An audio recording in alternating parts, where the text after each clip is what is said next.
Welcome to JD Clips. Please enjoy the short versions of our famous videos and keep learning. And don't forget to subscribe.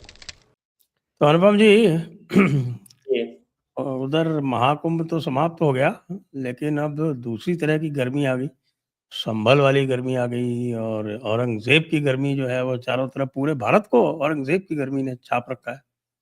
आज मोहम्मद शमी भी आ गए रास्ते में। तो ये जो गर्मियां जो है ये हमारा जो विरोधी पक्ष यानी विपक्ष जो है वो बगैर मतलब की गर्मी जो चढ़ाता है, इससे क्या आशय है? ये कम से कम इससे कोई मजहबी आशय तो हो सकता है, इस राजनीतिक आशय क्या है? क्या इतना अपना जो इनका मुस्लिम वोट बैंक है उससे ये इतने आतंकित हैं कि हर हफ्ते 2 हफ्ते में इनको कुछ न कुछ इस तरह का कार्य करना पड़ता है जिससे कि वो एक जगह बना रहे? ऐसा भी कैसा वोट बैंक है? जी। संजय सर, असल में समस्या ये हो गई है कि अगर उधर से पत्थर भी फेंका जा रहा है, तो उस पत्थर से पुलिस थाना यहाँ पर बना लिया जा रहा है। ये जो उत्तर प्रदेश में नई तरह की जो सरकार चल रही है, नई तरह की कार्यप्रणाली चल रही है, असली समस्या उस चीज़ से है। जैसे देखिए क्या हुआ, इन्होंने ईंट पत्थर फेंके अभी 24 नवंबर को, जो पिछले साल वो जो दंगे हुए थे, कथित मस्जिद या विवादित ढांचा मैं कहूँगा उसको लेकर। अब तो बहुत बड़ी जीत हो गई योगी जी की सरकार जी, की, संभल के प्रशासन की। कोर्ट ने खुद ने कह दिया है विवादित जी। ढांचा है। हाँ, बिल्कुल। अब को और सुनवाई भी इसी हिसाब से हो रही है। अभी 28 अप्रैल को जो निचली अदालत है, वो इसकी सुनवाई करेगी। अभी बीच में स्थिति ये आ गई थी कि सर्वे की रिपोर्ट भी तो अभी पूरी तरह से नहीं खुली है, पर सर्वे की रिपोर्ट खुल के वो सार्वजनिक रूप से आए सामने। उसमें क्या है ये लोगों को पता चले, इसके बाद पता चलेगा ना कौन कितने पानी में है। और दूसरी बात ये है कि जो मस्जिद पक्ष है, वो तो चाह ही रहा है कि सर्वे की जो रिपोर्ट है, वो सामने ना आए। अब इनकी समस्या ये है कि इन्होंने जो ईंट पत्थर चलाए थे, उस दिन उनको 6 ट्रॉलियों में भरकर पुलिस ने नगरपालिका के यार्ड में रख दिया था और जियाउर रहमान बर्क जो है सांसद हैं इनके, उनके गढ़ में थाना बनाया जा रहा है उन्हीं ईंट पत्थरों का इस्तेमाल करके। तो ये सोच नहीं पा रहे हैं कि आखिर इस तरह की जो सरकारी कार्यप्रणाली है, जो मतलब कहने का मतलब है कि ये पहले वो कहते हैं ना, कहावत है कि तू डाल तो मैं पात-पात, इस तरह की कहावत है। तो अब ये समझ ही नहीं पा रहे हैं कि ये डाल-डाल पे चल रहे हैं, तो योगी सरकार पात-पात पर चल रही है। तो इसीलिए ये थोड़े से कन्फ्यूज़्ड है। और जहाँ तक मुझे लगता है संभल वाला मुद्दा है, महाकुंभ के कारण थोड़ी-सी रियायत इन लोगों को मिल गई थी। चूँकि मुख्यमंत्री योगी आदित्यनाथ और उत्तर प्रदेश का पूरा सरकारी अमला जो है, वो महाकुंभ के कुशल प्रबंधन में व्यस्त था, क्योंकि अभी महाकुंभ खत्म हुआ मत समझिए। अभी महाकुंभ के बाद जो वहाँ से त्रिवेणी का जल निकला है, जो गंगा, यमुना, सरस्वती के संगम का, वो उत्तर प्रदेश के विभिन्न जिलों में पहुँचाया जा रहा है और उसके लोग जो हैं सो कि वहाँ पे उसे ग्रहण कर रहे हैं। तो महाकुंभ का जो असर है, वो उत्तर प्रदेश में लंबे समय तक दिखेगा। तो इन्होंने संभल में ये समझ लिया था कि चलो भई, अब योगी तो महाकुंभ में बिज़ी हो गया, अब तो हमारे मस्जिद को, कोई कथित मस्जिद को, विवादित ढांचे को कोई खतरा नहीं है। लेकिन अब ये हैरान है ये देखकर कि अरे भई, ये तो योगी महाकुंभ के बाद फिर वापस आ गया यहाँ पे मस्जिद वाले, ये संभल वाले मुद्दे पे। तो संभल का मुद्दा जब तक पूरा समाधान नहीं हो जाता है इसका, तब तक लंबा चलेगा। और मैं ये भी कह रहा हूँ कि संभल पर जो कोर्ट का निर्णय आएगा या फिर इस पर योगी सरकार जो करने जा रही है, वो आगे चल के काशी और मथुरा जैसे जो हमारे धार्मिक स्थल हैं, उनके लिए भी एक मिसाल बनेगा। तो इसीलिए संभल वाला मुद्दा है, इसको छोटा मत समझा जाइए, एक तरीके से बहुत बड़ा है। और अभी देखिए होली आने वाली है और होली से पहले एक वीडियो भी वायरल हो रहा है, जो सीईओ हैं वहाँ के, जी, अनुज अनुज चौधरी। चौधरी। जी, उनका सीधा वो बयान आया है, उन्होंने साफ-साफ कह दिया है कि जुम्मा तो भई 52 बार आता है आपका और होली 1 बार आती है। और मुस्लिम समुदाय में किसी को लगता है कि होली के रंग से आपका जो मज़हब है वो खराब हो जाएगा, तो फिर आप निकलिए, घर से मत निकलिए, सीधा-सा उपाय है। अगर आपको लग रहा है बाहर बारिश हो रही है और आप बारिश में भीग जाएँगे, तो या तो आप छाता लेके निकलेंगे, नहीं तो आप घर में रहेंगे और बाहर निकलेंगे ही नहीं। कड़ी धूप है बाहर, तो आप निकलेंगे ही नहीं। तो वैसे ही अगर आपको लगता है होली से आपको बहुत ज़्यादा समस्या है, तो आप मत निकलिए। वैसे तो दिल्ली में एक गिरोह होली के समय एक्टिव होता ही है, जो कहता है कि वो गुब्बारे में सीमेंट भर के फेंका जा रहा है, तो कोई कहता है गंदे पानी फेंके जा रहे हैं। तो वो थोड़े एलीट लोग होते हैं, अभिजात्य लोग होते हैं। लेकिन हुँ, यहाँ पर क्या मानसिकता होती है कि अरे होली का रंग जो है वो हराम हो गया। वही होली का रंग दुबई में या फिर कह लें कि इस्लामी मुल्कों में हराम नहीं होता है। वही गाय काटना इस्लामी मुल्कों में अनिवार्य नहीं होता है, लेकिन भारत में अनिवार्य है क्योंकि तुम पूजते हो। यहाँ पे रंग हराम है क्योंकि तुम खेलते हो। ये इनकी मानसिकता पूरी की पूरी बन गई है। और उन्होंने स्पष्ट बहुत बढ़िया कह दिया अनुज चौधरी ने कि आप बड़ा दिल दिखाइए। उन्होंने तो एकता की बात की है, हिंदू-मुस्लिम एकता की। जैसे एक रंग है, वैसे ही बाकी रंग है, सारे रंग तो एक जैसे हैं।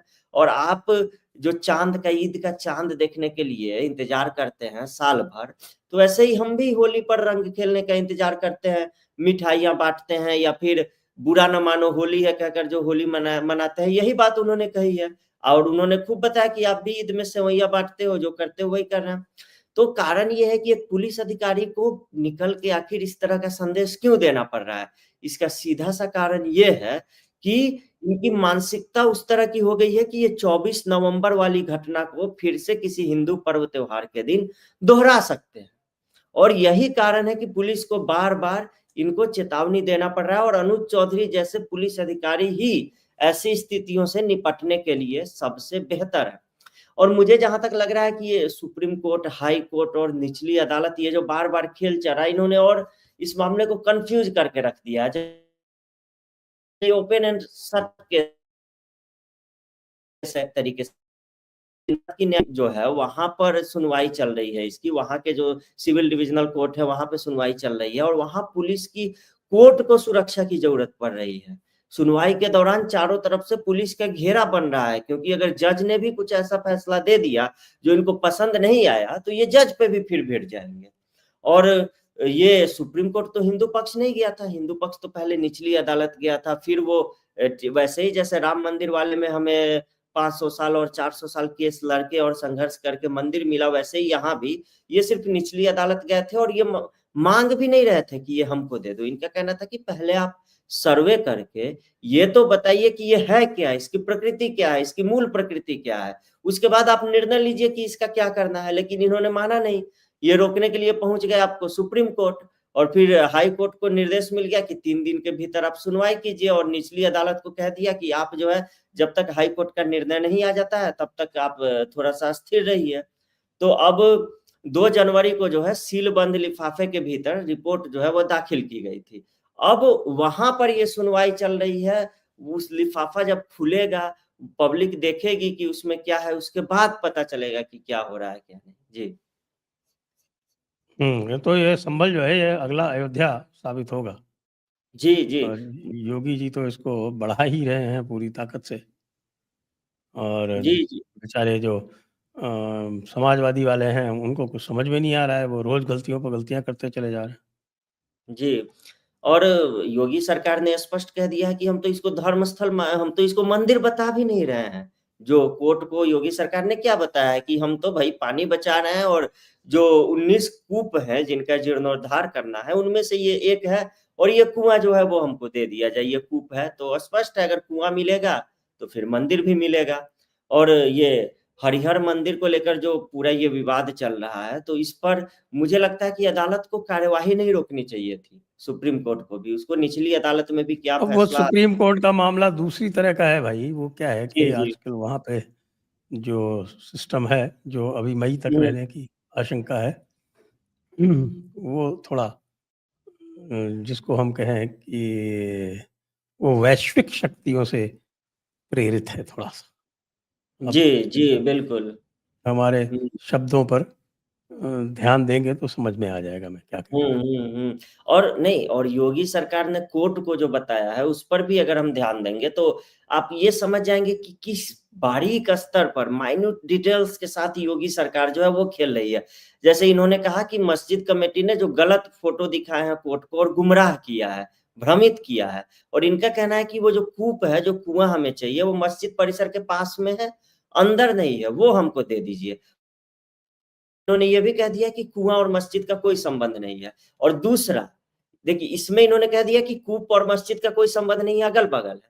दूसरा इन्होंने ये कह दिया कि जिसको मस्जिद कहा जा रहा है वो सार्वजनिक ज़मीन पे बनी हुई है, वह सरकारी ज़मीन पे बनी हुई है। तो फिर वो तो बाद में सरकार माँगेगी ही और दूसरा ये भी बात है, सच्चाई एक तरीके से सरकार ने कही है कि लंबे समय से उस कुएँ का इस्तेमाल जो है हिंदू लोग करते रहे थे। वो तो हमने पहले भी बात की थी ना, कैसे कि 1978 में जो दंगा हुआ था, भीषण दंगा जिसमें मुस्लिमों को रोज़गार देने वाले एक मिल मालिक को भी मार डाला गया था। 17-18 लोग उसमें और भी मारे गए थे। उन दंगों के बाद से ना कुएँ के एक हिस्से पर जो है वहाँ पे पुलिस चौकी बन गई, और लेकिन दूसरे हिस्से पर हिंदू तब भी पूजा-पाठ करते रहे।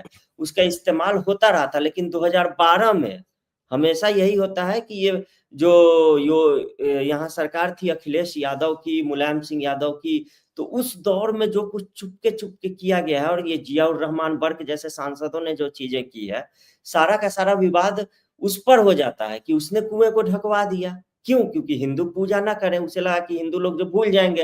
भई हम तो मोहम्मद बिन कासिम ने आज से 1500 साल पहले और 1400 साल पहले क्या किया था, ये भी हम नहीं भूले, तो तुम्हें कैसे लगता है कि हम ये तुमने 13 साल पहले कूप हमारा ढकवा दिया तो फिर हम नहीं भूलेंगे? भई हम क्यों भूलेंगे? और वो जो वहाँ पे अभी एक कुएँ की बात थी, वहाँ लगातार धर्म स्थल निकल रहे हैं, लगातार कुएँ निकल रहे हैं, और योगी सरकार तो कह रही है हम तो संभल को सांस्कृतिक पहचान दे रहे हैं। भई हम कौन-सा किसी का मंदिर, मस्जिद या कुछ भी ऐसा छीनने के लिए जा रहे हैं?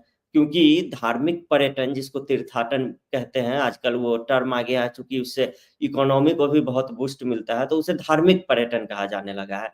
तो योगी सरकार ने कोर्ट को कहा है कि हम धार्मिक पर्यटन को बूस्ट करने के लिए हम परिक्रमा पथ बनाएँगे, साइन बोर्ड बनाएँगे, श्रद्धालुओं को सुविधाएँ देंगे। उसके लिए सबसे पहले तो जो कब्ज़ा है, उससे मुक्त कराना ज़रूरी है, और उस कुएँ में तो पानी अभी भी नहीं है।